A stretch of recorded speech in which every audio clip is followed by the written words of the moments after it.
So guys, ito na yung niluluto ko guys.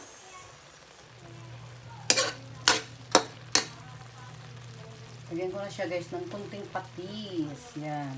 May patis naman guys. Lagyan natin kunting konti lang naman guys. Tama na yan guys. Saka guys, lagyan pa ulit natin ng konting paminta. Yan. Paminta pa guys. Konti. Saka yung aking pampalasa ng mga herbs. Yan guys. Konti-konti lang guys. At saka final. Ito guys. Na cubes. Yan na siya guys. Ano to guys? Togi. Ayan guys. Ilalagay ko na yung aking togi. Ayan. Ayan siya.